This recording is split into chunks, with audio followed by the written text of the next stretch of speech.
In this section, we're going to talk about square roots and radical notation. All right, to start off, let's define what we call the principal square root of b. The principal square root of b. All right, as a definition, the principal square root of b is the positive number a, get this, positive number a, such that a squared equals b. All right, and basically what this definition is saying that square root of b is given by this symbol right here. Just to notate the parts of it, this symbol is called the radical. That's a b and not a 6. And what's under that square root, or that radical, is called the radicand. All right? And so when I see a square root, what I'm basically trying to do is find a number such that if I multiply it by itself, so what times what, being the same thing, is going to equal that radicand there. Let's look at a couple of examples. In part A, we have the square root, or the principal square root of 81. Well, the principal square root of 81 is going to be, all I have to do is find out what do I multiply by itself to give me 81. And the number that I multiply by itself to get 81 is 9. Right? And, of course, 9 squared is the same thing as 81. And so that's why we have this as our root. All right? It's coming from what do we square to get that 81? What do we square to get 81? Let's look at part B. All right? I have negative square root of 49. Notice that the negative is on the outside. In this definition here, we ask for the positive number such that if I square it, I get whatever's under my radicand. Right? Like that b right there. All right, if I ever want the negative number, then I'm going to include the negative on the outside of that radical. All right, so I'm always going to be looking for a positive. If I ever want the negative, I'm going to put a negative on the outside. All right, and so this time I'm asking for a negative. Okay, so I know my answer is going to be negative, and I want to know what number do I multiply by itself to give me 49. Well, that number is 7. Okay, let's look at part C.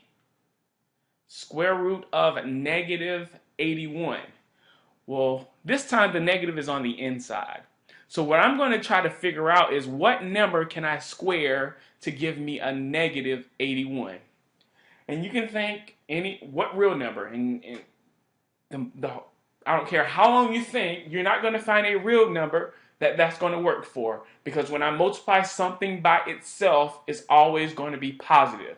So this tells me when I'm dealing with square roots, I'm not going to have a negative under my radical. Right? The negative is on the inside. Because a negative times a negative is a positive, and a positive times a positive is a positive. So this is not a real number. And we're actually going to come back to what this actually is. All right? Let's look at some other examples. Some examples that include variables.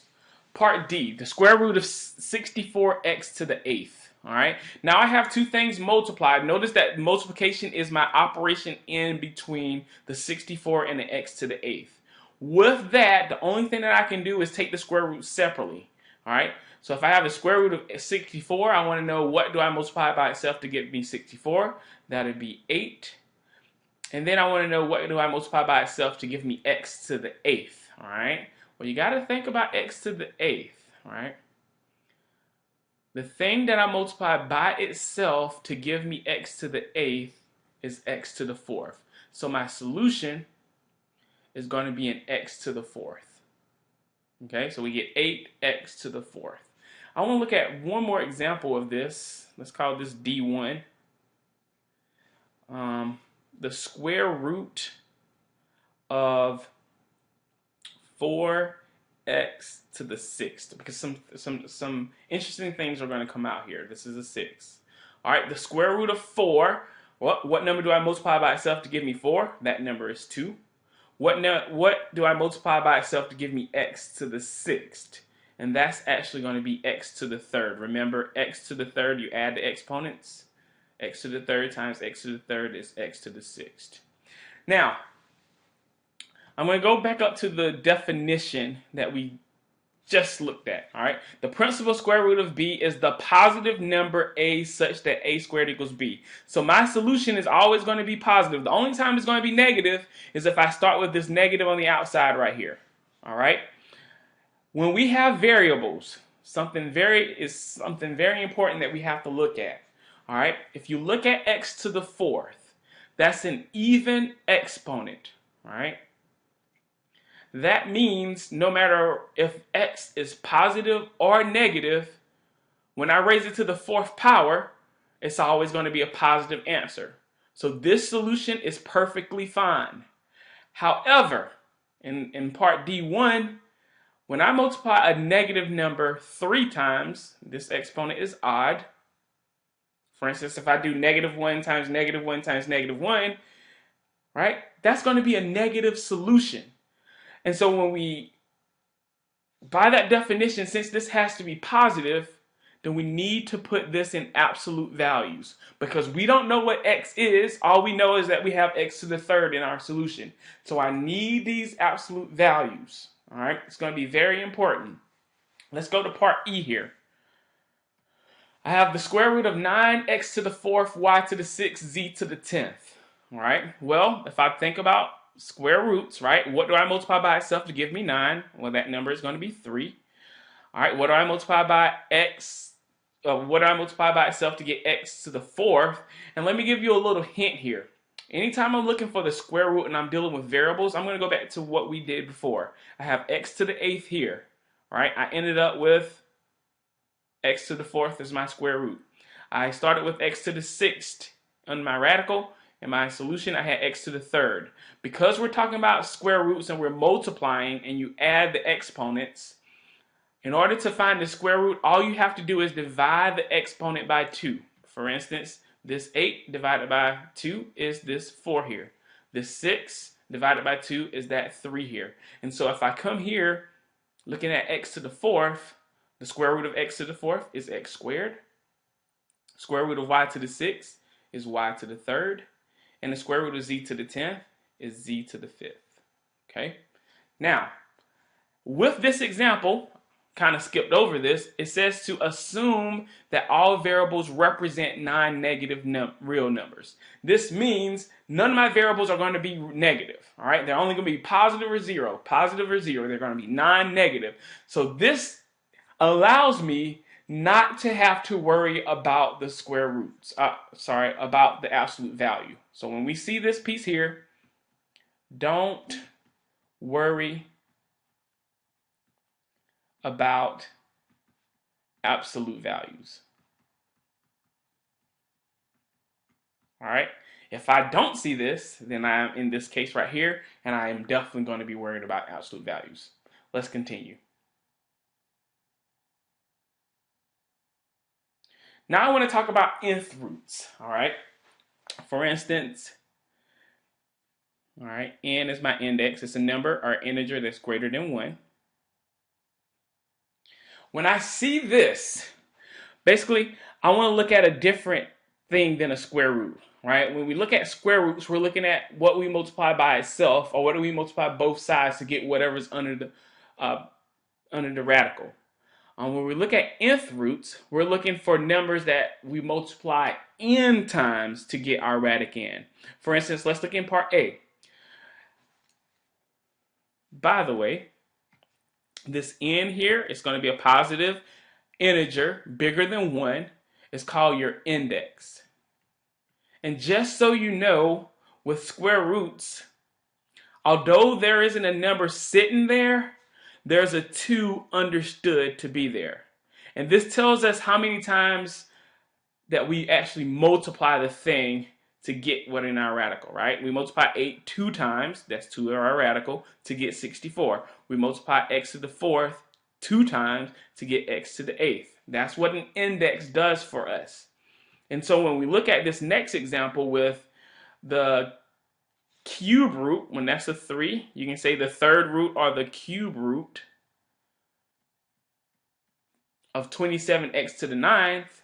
Now we're looking for numbers that, hey, if we multiply it 3 times by itself, we get 27.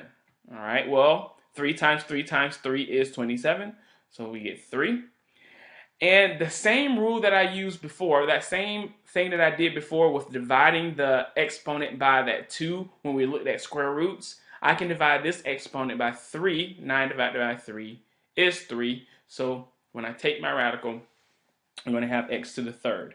Right? Remember, x to the third times x to the third times x to the third is the same thing. Remember, you add those exponents, x to the ninth. Okay? Let's look at part B. I'm going to have a negative 64 x to the sixth, y to the ninth, z to the third. Okay? Well, I'm going to look again for what number do I multiply by itself 3 times to give me a negative 64. All right, and I really want you to think about this. The last time we had negatives, we said that my solution would be not a real number. All right, but it just so happens this time, since my index is 3, that if I multiply a negative number 3 times, its outcome or its product is still going to be negative. And so my lucky number here is going to actually be a negative 4, right? Negative 4 times negative 4 times negative 4 is definitely 64, okay? And so I get negative 4, and then again, I'm going to use that property that, hey, I'm going to divide my exponent by my index. So I get 6 divided by 3 is 2, 9 divided by 3 is 3, and 3 divided by 3 is 1. Of course, we don't have to write that 1 there, and we'll have our solution. One thing that I want you to notice, all right, this is my solution here, and this is my solution here. Notice that we have an odd index in this example. All right, when we have an odd index, I can actually have a negative root. All right, I have this negative 4 as my coefficient here. All right, in these cases, when the index is odd, we don't worry about absolute value. I'm going to abbreviate absolute. All right, because we can have a negative outcome as seen in this problem right here. So negative can be under the radical if we have an odd index, and we can have a negative outcome. This only happens with odd indices.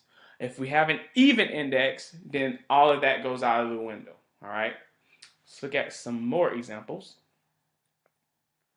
This time I have a fourth root. All right, if you notice, my index here is 4. So what we're going to ask ourselves, all right, and this is just the fourth root. So we have square roots, cube roots, and then 4th, 5th, 6th, 7th, so on and so forth roots. Okay, so this reads the fourth root of 81 x to the 12th, y to the 20th. And now that I have this here, assume that my variables represent non-negative real numbers. I'm going to put that there, and I'm going to include it especially on this one because I have an even index, right? So I have to watch out for negatives under the radical, and I have to make sure that my answer is not going to be a negative outcome. All right? So this prevents me from having to work with the absolute values at the end.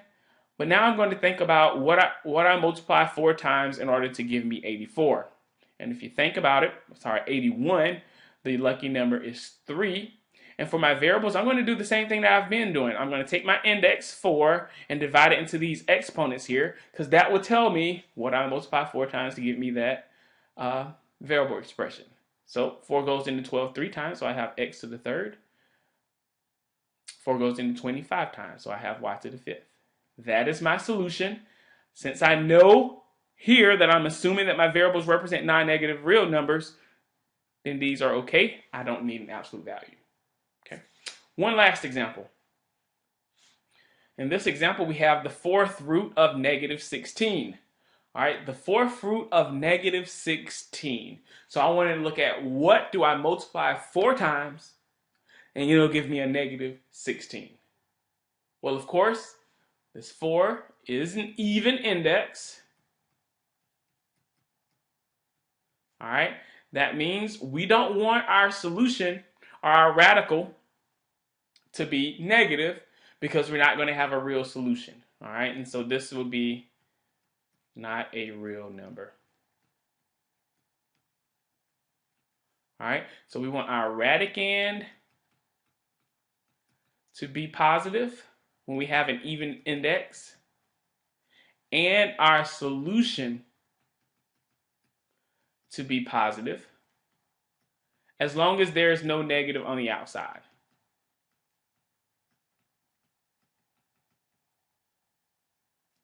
All right. I guess one way to write that is to say unless there's a negative on the outside. All right.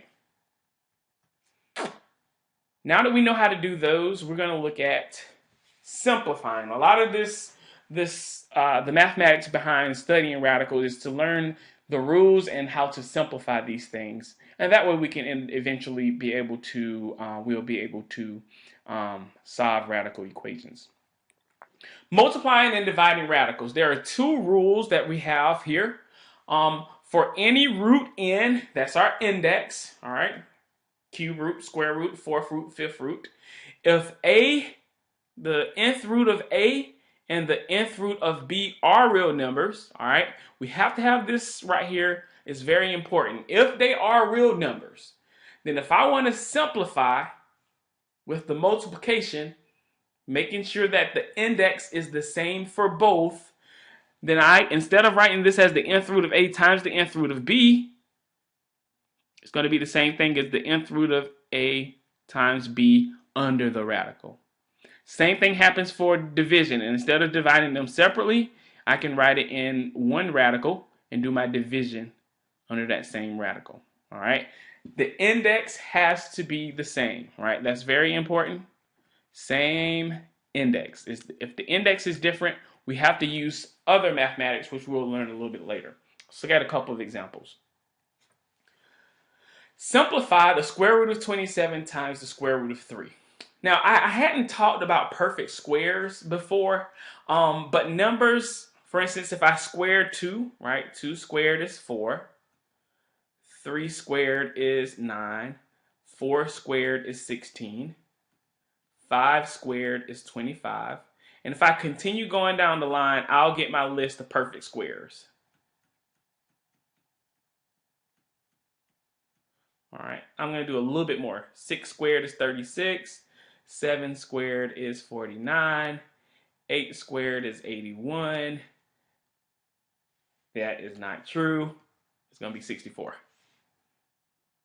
9 squared is 81. 10 squared is 100. I'm running out of space. But these are my perfect squares here. The 4, the 9, the 16, the 25, the 36, the 49, 64, 81. The more perfect squares you know, the easier it's going to be for you to study these things, because you're going to want to be able to look for them. Now, looking at this example right here, square root of 27 times the square root of 3. Notice that 27 is not a perfect square. There's not a number that if I multiply by itself, I get 27, right? And square root of 3 is not a perfect square. There's not a number or a whole number that if I multiply by itself, I get 3. And so what I'm going to do is I'm going to use this rule here that says if the index is the same here, right? My index is 2. It's understood to be there. We're not going to be writing it. I'm just showing it, putting it in there for effect. Since my index is the same and I have multiplication and I know that these are going to be real numbers, the reason why I know they're real numbers because the negative is not on the inside, then what I'm going to do is I'm going to multiply them under one radical. So I can write this as 27 times 3 under my square root. Well, 27 times 3 is 81, and if you notice, 81 is a perfect square, right? The number that I multiply by itself to give me 81 is that 9 right there. 9 is my square root, all right?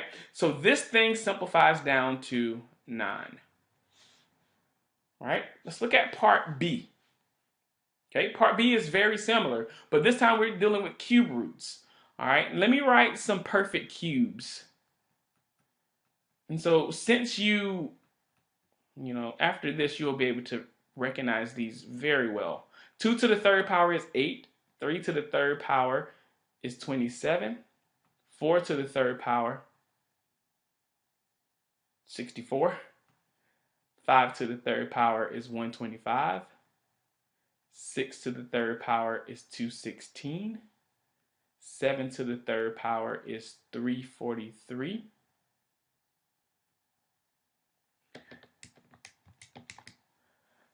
8 to the third power is 512. And these get pretty big, right? 9 to the third power is 729. All right, I'll stop there. All right, but if I look on this list here, and if I did these right, I'll see a list of my perfect cubes: the 8, 27, 64, 125, 216, 343, 512, and 729. Those are my perfect cubes.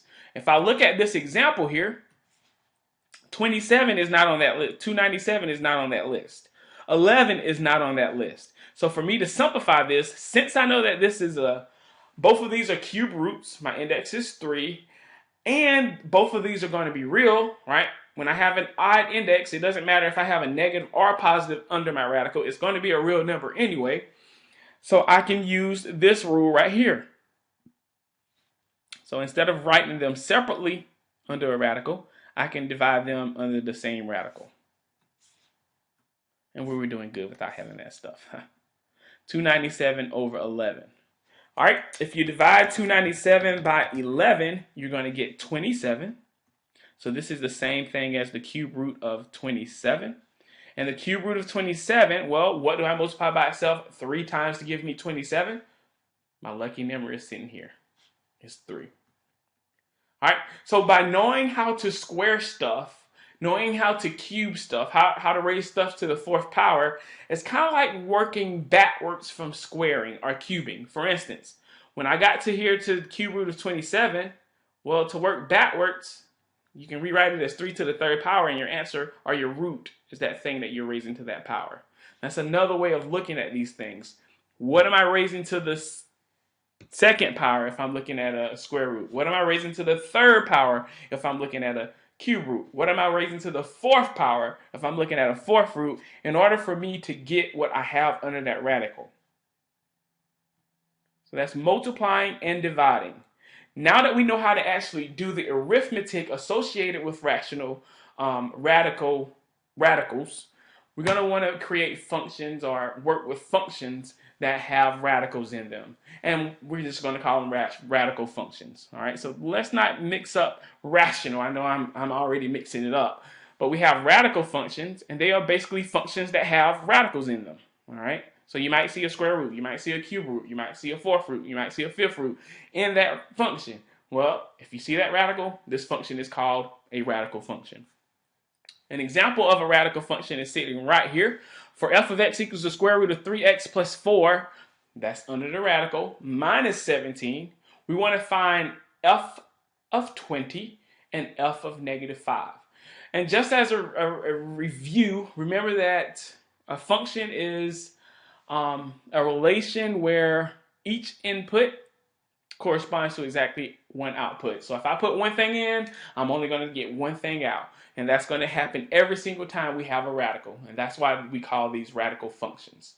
All right? And remember, f of x is like y. So let's find f of 20. Geez, we're doing good. F of 20. Well, wherever I see the x, I'm going to put 20. So I have square root of 3 times 20 plus 4. That's the only thing under the radical. Minus 17. Well, 3 times 20 is 60, and if I add 4, I get 64. And the square root of 64, remember that's a perfect square. I get 8. 8 times 8 is 64. And so this just equals 8 minus 17, which is negative 9. So f of 20 equals negative 9. All right, and there's that function property. I plugged in one number, and it gave me one number when I simplified and did that computation. All right, that's a property of functions that we love so much. All right, let's find f of negative 5. This time we're going to put negative 5 into this function. All right, 3 times negative 5 plus 4 minus 17. Remember that minus 17 is on the outside. Well, 3 times negative 5 is negative 15, and if I add 4 to negative 15, I'm going to get negative 11. Well, Square root of negative 11. I have an even index, right? So this wasn't a problem in this example here, but once I see a negative under my radical, I got to look at my index to make sure it's not even. If it is even, then we know that it's going to not be a real number. So once I know that it's not a real number, I'm just going to stop here for now, all right, until we expand our knowledge of numbers. Okay? So when we plugged in 20, we got a real number out as our solution. But when we plug in negative 5, we got a negative number under our radical, which means we have a non-real number solution. All right? Of course, what we want to have now at this point in our mathematical studies, when we're dealing with functions, is to have real numbers. All right? So there are numbers where our function is not defined, and it's these numbers where we have a negative under our radical. So some values of x cause our function to not be defined, right? So since we have not a real number here, this function is not defined, all right? So if we were to graph it at negative 5, I wouldn't have piece of my function at that point right there. This leads us to domain, okay? When we look at functions, remember that the domain of a function is the set of all real numbers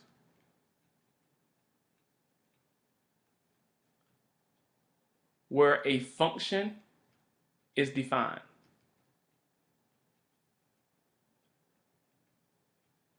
Okay? Now, the only time we get a solution that's not a real number is when we have an even index that has a negative as its radicand, all right? And so since we're going to have functions that are going to have x's in them, if we want to know what the domain is, it might be a little bit easier to just throw out or restrict ourselves to x values that make our function be defined, all right? And so what we're going to do is we're going to set the radicand, remember that's whatever is under the radical, greater than or equal to 0.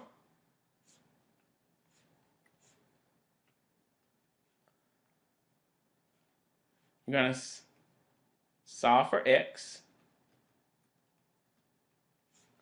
And after we do that, we're going to write our domain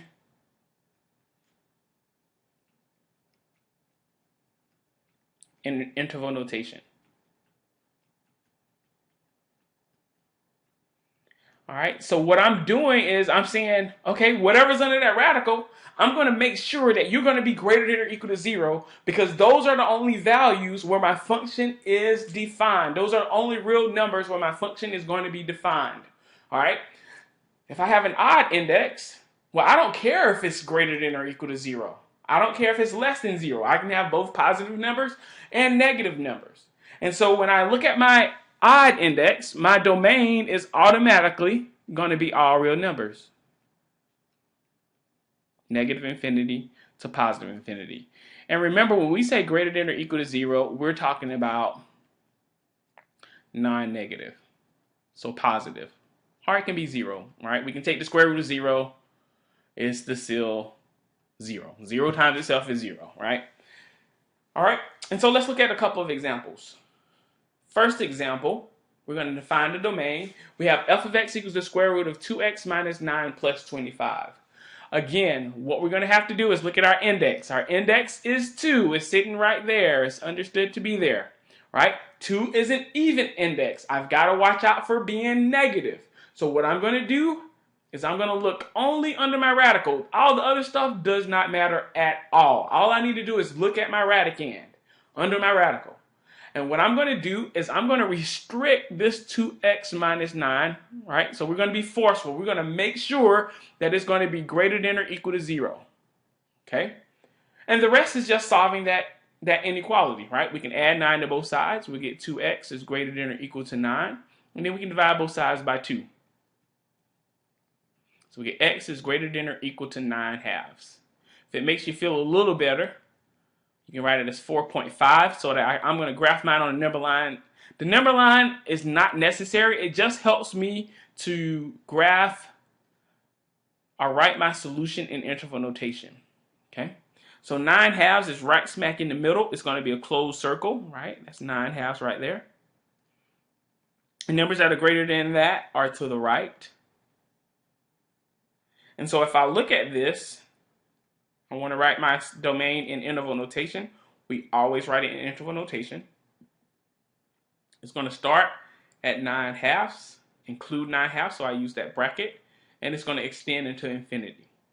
So what this is basically saying is, if you choose a number between 9/2 and infinity, you're going to have a real number as your solution, right? This function is defined. You're going to have a real number as your solution. However, if you pick a number that's not in this interval, like 4, your solution is not going to be a real number. All right, so this is the purpose of finding the domain. We want to know when the function is defined or when we will have a real solution at the end. Otherwise, we're not going to have a real solution. Let's go to part B. G of x equals the cube root of 16x minus 409 plus 38. All right. First thing I want to do when I see domain is to look at the index. The index is 3. In this case, 3 is an odd index. That means I don't care if there's a positive number or a negative number under my radical, right? Or 0, because I can take the cube root of anything, right? Or the 5th root, or the 7th root, or the 9th root. And that means if I want to find my domain, well, it's very easy. It's all real numbers. Negative infinity to positive infinity. And this concludes our initial introduction to square roots, nth roots, and radical functions.